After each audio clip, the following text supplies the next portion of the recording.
Hey y'all, Danita here with Platt Family, School in the Wild, and I am checking in with you guys. So let's see, it is Tuesday, 6:30 on a Tuesday. We have just gotten home. We were out all day doing school at our local Starbucks, which we like to go to. My husband's working on a book, so he has been there quite often working on that, and we hung out with him there today. It's so quiet in my house. I'll tell you why. I'm in my kitchen right now. So see this stairwell right here? Not 30 minutes ago, we get in the door from Starbucks. My husband is getting himself something to eat. I'm here in my kitchen. My husband's getting himself something to eat. The boys are on the steps playing. And now they are 15 and 14, and every bit 15 and 14 in size. They are on that little stairwell right there playing. And I hear ka-dunk, ka-dunk, boom, as I'm sitting right here. I don't bother to turn around because I heard it. My husband's standing right there at the stove. He says, "Boy, stop before you put a hole in the wall." And he was too little too late. There is a hole. There is a hole. I told them yesterday, stop roughhousing. Stop doing that. Y'all are too big. You're going to break the house. That hole is about that big in my stairwell. So I guess this is life raising boys. I have brothers, but they are much older than me, old enough to be second parents. I grew up essentially as the only child because it's like 15 years between me and my brothers. So anyway, so now my husband sent them to their room. He looked at the wall and went to his room.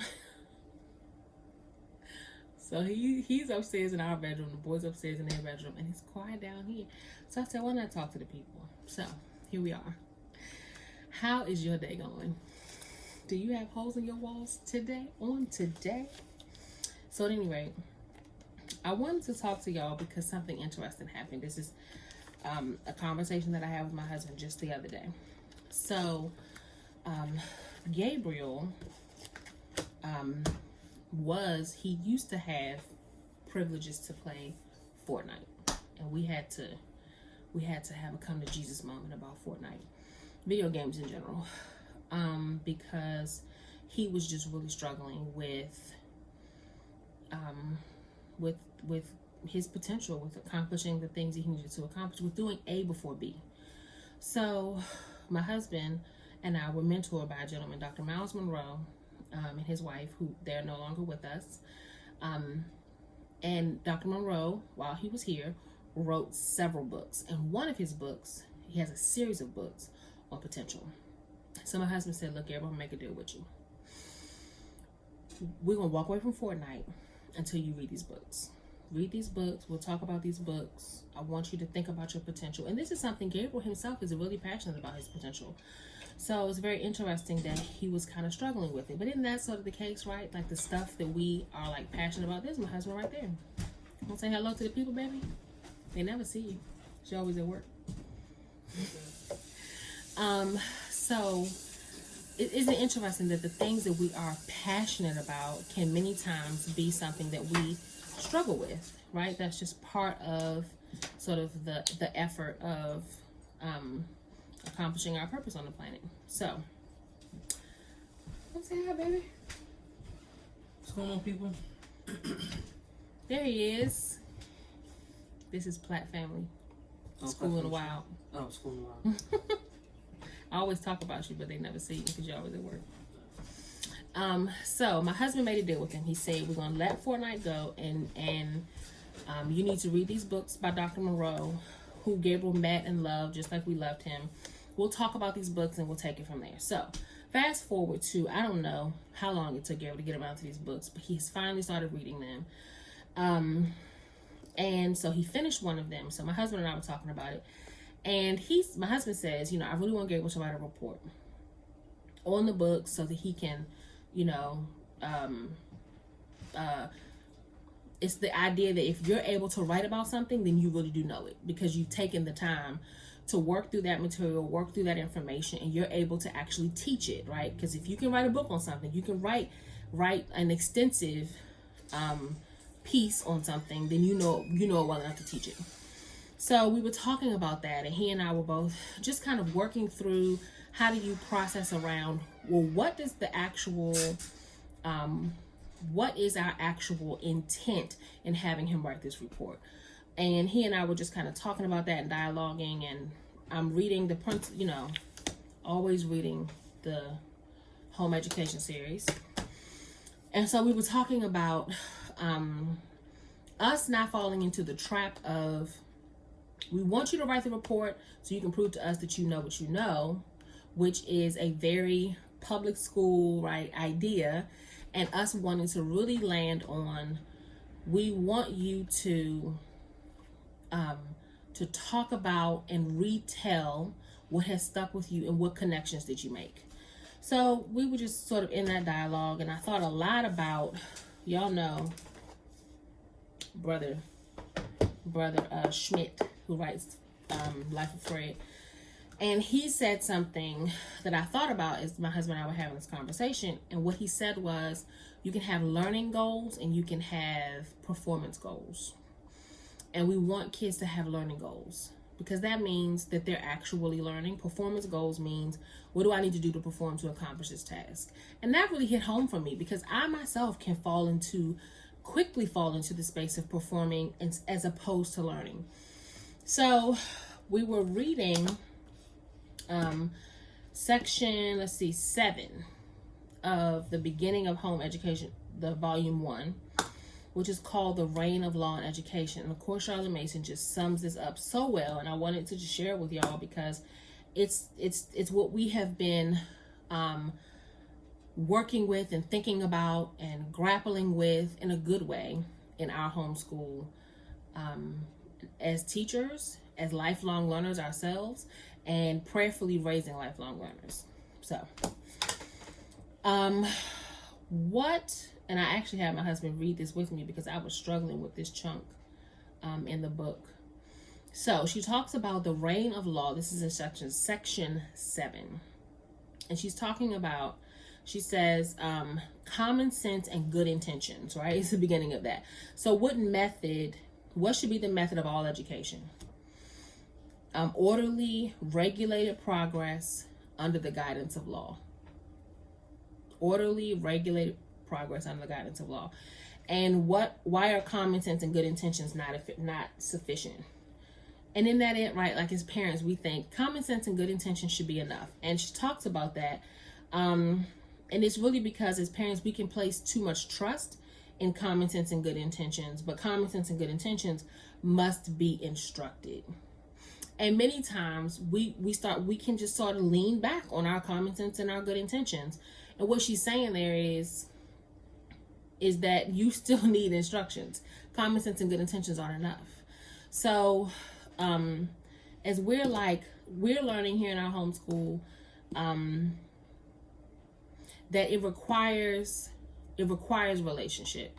And that sounds like I just jumped to in a whole nother place. But if you're reading volume 1, section 7, Charlotte says here, she says, forgetting that common sense must be at the pains to instruct itself in the nature of the case, and that well-intentioned efforts come to little if they are not carried out in obedience to divine laws, to be read in many cases, not in the Bible, but in the facts of life.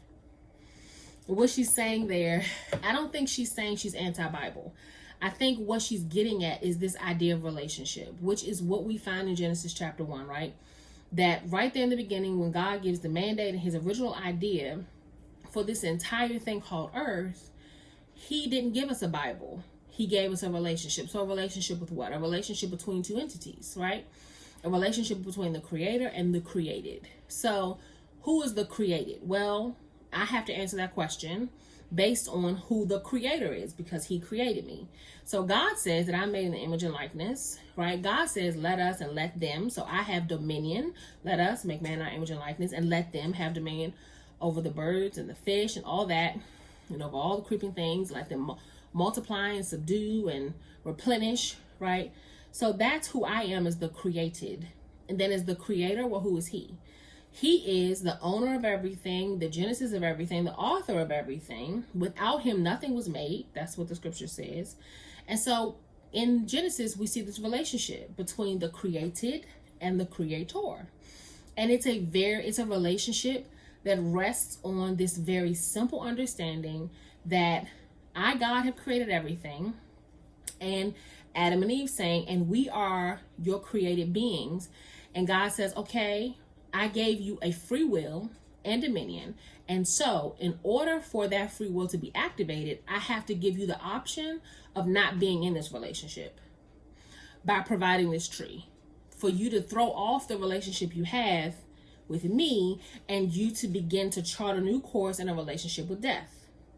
That's the purpose of the tree. That's one of the purposes of the tree being in the garden. And I'm getting back around to home education and what we talked about this week.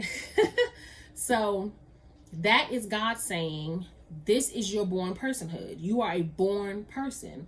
And so as I'm working through this idea of what relationship was in the garden, what was it in the beginning, it was not a Bible. It was just relationship. And I think that's essentially what Charlotte is saying in this section when she's talking about the reign of law in education. She's saying that every person is a born person, the teacher and the student, and therefore the method of education requires instruction, absolutely.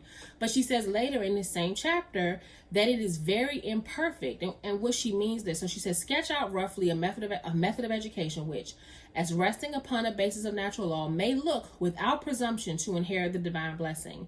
Any sketch I can offer in this short compass must be very imperfect and very incomplete, but a hint here and there may be enough to put intelligent parents on profitable lines of thinking with regard to the education of their children. She's saying, I can't give you a method because I'm not you and you're not me and I didn't parent your children. But you can. I can offer you some very imperfect here or there ideas and substance for the method of education that you are creating. But in your homeschool with your children, with your born personhood and their born personhood, then this thing that you're creating in your method of education is going to be very unique. It's not going to be a law written on a piece of paper. It's going to be a law written through the relationship on the hearts of the people in that relationship, which is what God did in the beginning, right? It was a law written on our hearts, which is what he plans to do. The word says he plans to write his laws and his ways on our hearts, and not like on this, scroll that fades and deteriorates. Isn't that good? That's good to me. So what's my point? My point is this, that we are finding every single day, as life changes, as the kids change, as they grow, as we grow, as their educators, and us as learners, that this system, this method rather, of education that we're putting together really is the spirit of it. It's the essence of it. It's what's written on our hearts and on the hearts of our kids as they grow and as they change. And we don't always get it right. A lot of times we are still working this thing out. But in our homeschool, we're struggling, which is a good thing. And like if you're out there doing it, then you're gonna fail. You're going to have challenges, and you're gonna have to get over those challenges, overcome them and all that. So that's my midweek homeschool sermonette.